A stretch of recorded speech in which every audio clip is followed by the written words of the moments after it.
The threat of an all-out war in the Middle East is intensifying. Iranian-backed forces have launched a wave of attacks against U.S. and Israeli targets in the region. The White House accuses Tehran of provoking the crisis and prompting an American military response. George Thomas has more.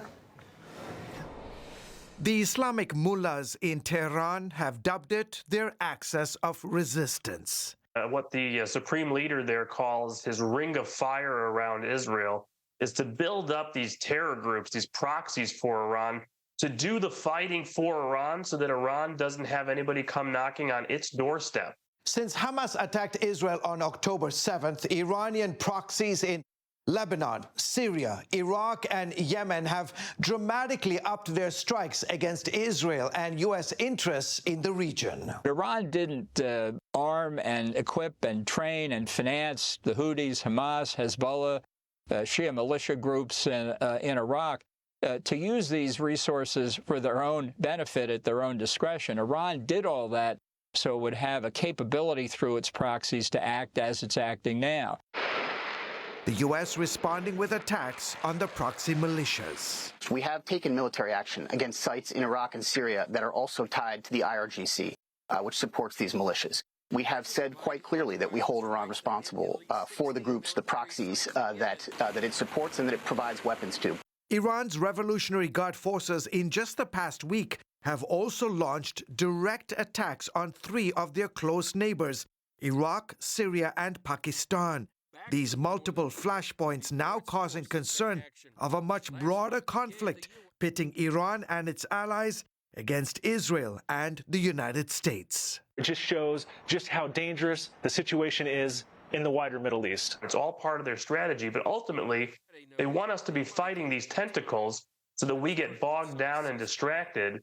What we really need to focus on is the head of the octopus, and that's Iran. Iranian-backed militias have launched more than 140 rocket and drone attacks against U.S. troops in Iraq and Syria since October 7th. The most serious attack happening at the Al-Assad Air Base in western Iraq this past weekend. CENTCOM reporting that a number of U.S. personnel sustained traumatic brain injuries. It was a very serious attack using a capability, ballistic missiles that pose a genuine threat. Richard Goldberg, who handled the Iranian portfolio at the White House National Security Council, says such actions show Iran is clearly undeterred and has no reason to rein in its proxies, whether it's Houthi rebels targeting shipping vessels in the Red Sea or militias attacking our U.S. troops in Syria. But remember, Iran is looking at the big picture here, and the Biden administration's policy is still to give money to Iran while all of this is going on.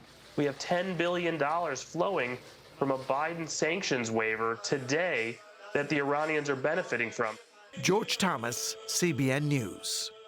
Well, please pray for our State Department and all the advisors and for our administration. Pray that they would wake up to the threat, because the threat, in my view, is obvious, and we should start believing what they say. What they say is that Israel is the little Satan and we are the great Satan. How do you negotiate with that? How do you continue to fund that? They have no interest in peace. They want to wipe Israel off the map. They want to create this vast Muslim empire, reinstate all of that. That's their goal. They hope within the chaos that will come from that a Mahdi will appear in a well in Iran. They hope all of these things. They're quite dedicated to it. So why don't we believe them when they say these things? Why do we say, oh, no, there's peace possible, let's continue negotiations. They aren't really going to try to develop a nuclear weapon. All of the things that are happening right now, the chaos, the various tentacles that are acting and we're being forced to respond, is trying to hide what they are clearly doing. They want to acquire a nuclear weapon. And when they do, we can be assured they will use it. Let us do everything in our power to stop it.